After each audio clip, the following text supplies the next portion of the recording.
అందరికీ నమస్కారము. సగ్గుబియ్యం మ్యాంగో స్వీట్ చాలా బాగుంటుంది, నీరసం కూడా తగ్గిపోతుంది. ఉపవాసం ఉన్నప్పుడైతే ఇలా చేసుకుంటే ఆరోగ్యానికి ఎంతో మంచిది. మనకు రైస్ తినకుండా ఇలాంటిది తిని ఉండొచ్చు. మామిడికాయ అయితే బాగా స్వీట్గా ఉన్నది, ఇంకా షుగరు బెల్లం ఏం అవసరమే ఉండదు. ఇంక ఇష్టాన్ని బట్టి వేసుకోవచ్చు. ఇలా కట్ చేసేసి వాటర్ పోయకుండా జ్యూస్ పట్టేసి వేసుకోవాలి.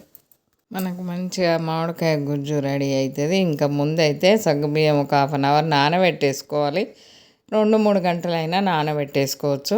కొంచెం వాటర్ పోసేసుకొని మెత్తగా ఉడకబెట్టేసుకోవాలి. ఇవి కొంచెం ఉడకబెట్టి ఇంట్లో రెడీ పెట్టుకున్నామంటే సమ్మర్లో కొంచెం పాలు పోసుకొని తాగినా కానీ టిఫిన్ చేసినట్టు ఉంటుంది. చాలా మంచిది. ఇంకా ఇది నీరసాన్ని అయితే తొందరగా తగ్గించేస్తుంది. ఉపవాసాలు ఉన్నప్పుడు ఇది ఎక్కువ వాడతారు పెద్దవాళ్ళు అయితే. ఇప్పుడు కూడా ఎక్కువనే వాడుతూ ఉన్నారు. ఈ రోజులలో కూడా రకరకాల స్వీట్లు చేసుకోవచ్చు, వడియాలు చేసుకోవచ్చు, ఎన్నో రకాలు.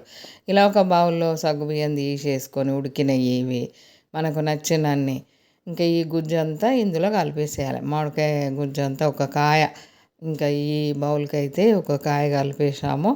మంచి టేస్ట్ ఉంది. ఇంకా ఇలా కలుపుకుంటే సగ్గుబియ్యం ఉడికినవి వేసేసి ఈ మామిడికాయ గుజ్జు వేసి మంచిగా కలిపేసుకొని ఇంకా దీంట్లో మనము ఇంకొకసారి ఇంకో వెరైటీస్ చూసేద్దాము. ఎన్నో రకాలు ఉంటుంది, ఒక్క రకమని కాదు, కానీ మన దగ్గర ఉన్న వాటిని బట్టి చేసుకోవచ్చు. ఇదైతే సింపుల్గా మనం అప్పటికప్పుడు ఎమర్జెన్సీగా ఇన్స్టెంట్గా ఇలా కలిపేసుకోవచ్చు. ఏది ఇంట్లో ఉన్నా లేకపోయినా ఒక మామిడికాయ కొన్ని సగ్గుబియ్యం ఉన్నాయంటే ఇలా కలుపుకుంటే టేస్ట్ బాగానే ఉంటుంది.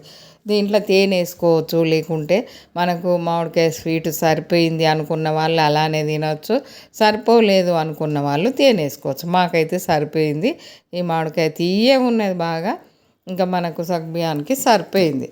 చాలా చాలా టేస్టీగా ఉన్నది. సమ్మర్లో ఇలాంటివి చేసుకోవడం వల్లనైతే ఆరోగ్యానికి అయితే ఎంతో మంచిది. పిల్లలు కూడా ఫుల్ ఎంజాయ్ చేస్తారు. పైన మనము నచ్చిన ఫ్రూటు చిన్న ముక్కలు వేసేసుకోవచ్చు. ఒక మ్యాంగో అని కాదు, దానిమ్మ గింజలు వేసుకోవచ్చు, ఆపిల్ ముక్కలు వేసుకోవచ్చు, నచ్చినట్టు చేసుకోవచ్చు. ఇంకా దీన్ని ఎన్నో రకాలు మార్చి మార్చి కూడా చేసేసుకోవచ్చు. మామిడికాయలు తిని తిని బోరు కొట్టిందంటే ఇలాంటి వెరైటీస్ చేసుకున్నారంటే పిల్లలు ఇష్టంగా మామిడికాయ సీజన్ అయిపోయే వరకు కూడా మనం ఎన్ని రోజులు ఎన్ని వెరైటీస్ చేసినా ఉడవనన్ని వెరైటీస్ ఉంటాయి మనకు. సీజన్ స్టార్ట్ అయిన నుండి సీజన్ అయిపోయే వరకు కూడా వెరైటీస్ని అందుకోలేము. అలాంటి వెరైటీస్ ఉన్నాయి మనకు తెలియని. మనం ఇలా చిన్నప్పుడు అయితే పెద్దవాళ్ళు అయితే ఇంకా ఇలా కొంచెం సింపుల్గా చేసుకునేవాళ్ళు. డ్రై ఫ్రూట్స్ ఉంటే ఎక్కువ డ్రై ఫ్రూట్స్ కూడా కట్ చేసి వేసుకోవచ్చు, పాలు కూడా పోసేసుకోవచ్చు. ఇంకా వెరైటీస్ చాలా రకాలు ఉంటాయి. ఇదైతే చాలా టేస్ట్ ఉన్నాయి. లైక్ చేయండి, సబ్స్క్రైబ్